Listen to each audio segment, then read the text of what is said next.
Hello again, Claire Kennedy here, and welcome to part 4 in our series of getting to understand colour. In part 1, we had a look at the colour wheel, and in part 2, we had a closer look at the complementary colours. And then in part 3, we had a look at how to use these complementary colours to mix a really beautiful array of neutrals. And I'll put the links to these videos in the description below.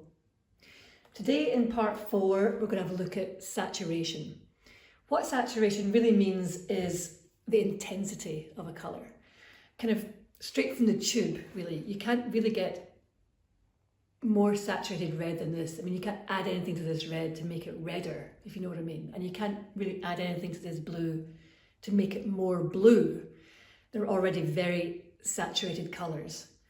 But you can make them look even more saturated, almost glowing or jewel-like. And it really has to do with the colours around it. I'll show you what I mean. So here I have a couple of very saturated colours. And by that I mean highly intense, straight from the tube with nothing added to them which could start to neutralise that intensity. This one here is one of my favourites. It's Ultramarine Blue by Golden. And I use it in a lot of my paintings. It's just a really beautiful, rich, kind of bluey violet. And if you've watched the previous videos in colour that I made, you'll know that its complementary is found at the other side of the opposite side of the colour wheel. So here's blue violet. So its complementary colour is yellowy orange. So when you place these colours side by side, they really make each other pop. So let's have a look here.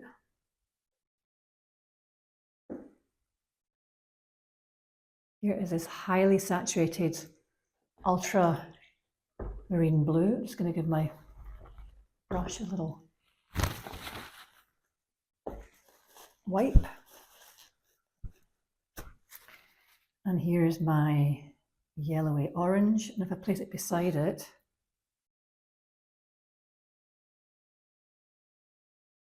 I mean, they really sort of work together, and they really sort of make each other pop.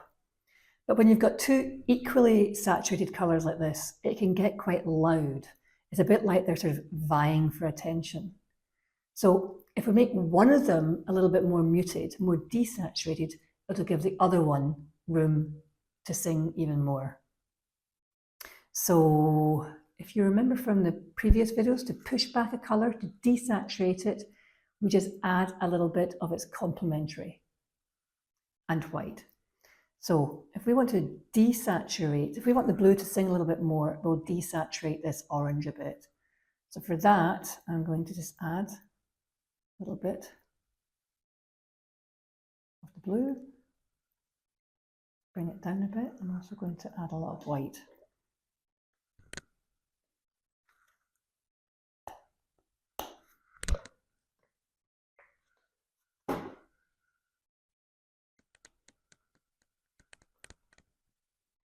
We're just bringing it down a little bit. All we've done here is add the complementary and some white, and it just sort of grays it down a little bit, desaturates it.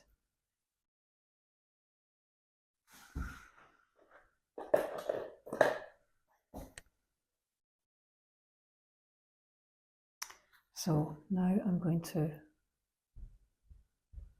put the desaturated orange down, and I'm going to put the blue beside that just to see how different that looks.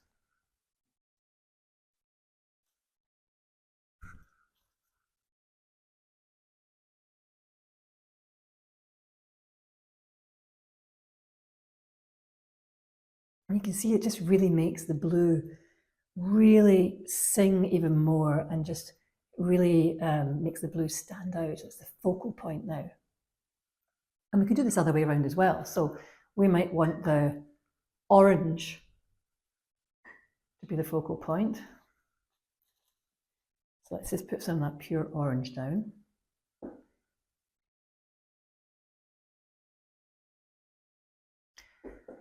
And if we want the orange to be the one that sings, let's desaturate the blue a little bit.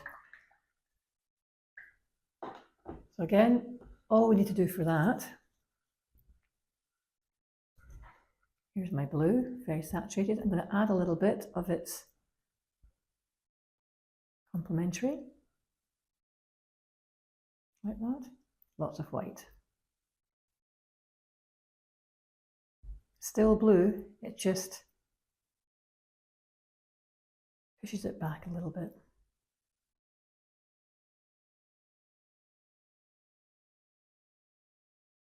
Makes it less saturated. Let's try a little bit more.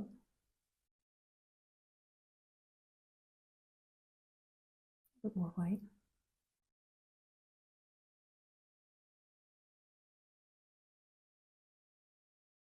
And if I put this beside the orange,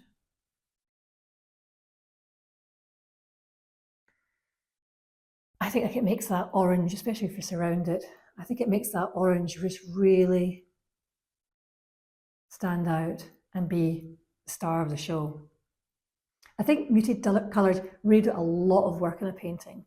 They're working for the saturated colours.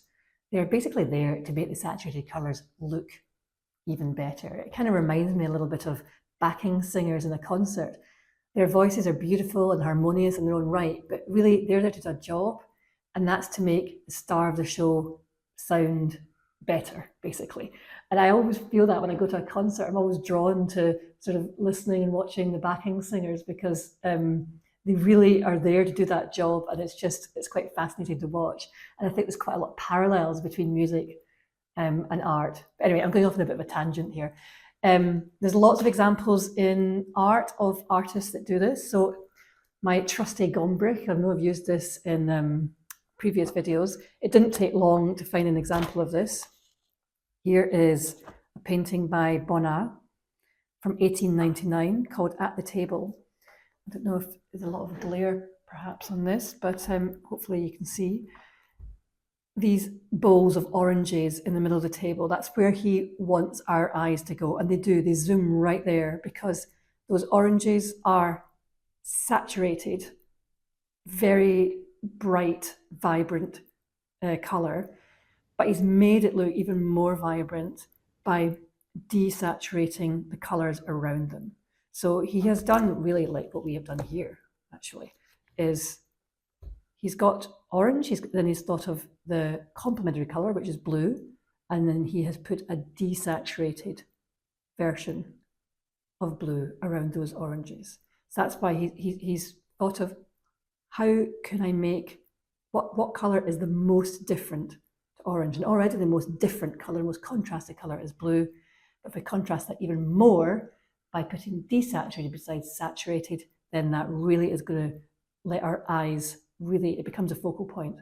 So he's done that really beautifully there. And there's lots of examples of that. If you think of poppy fields with desaturated green in the back. In fact, we could try this one. We'll do one more example.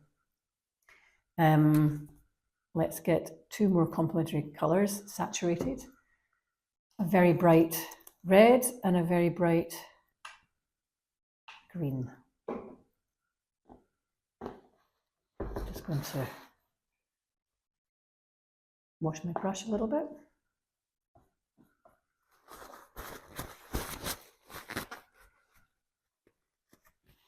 So let's put this together to see what they look like.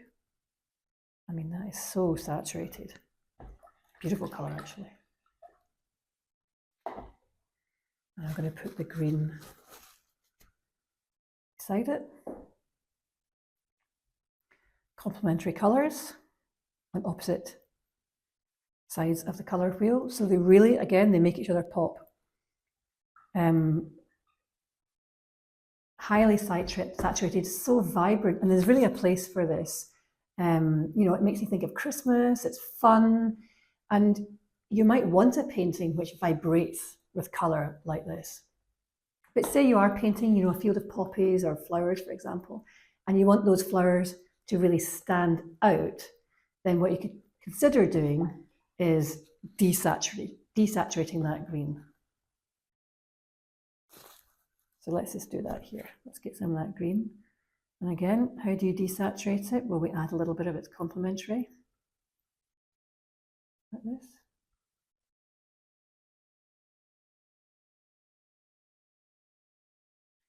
And a fair bit of white.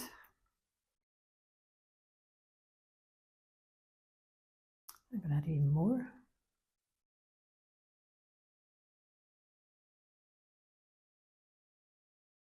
Just really graze it down.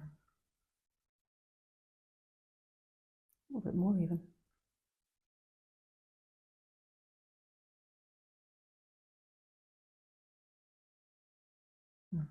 Don't want to overdo it. I still want it to be green. There we go. That's quite nice. Let's put this beside our red now.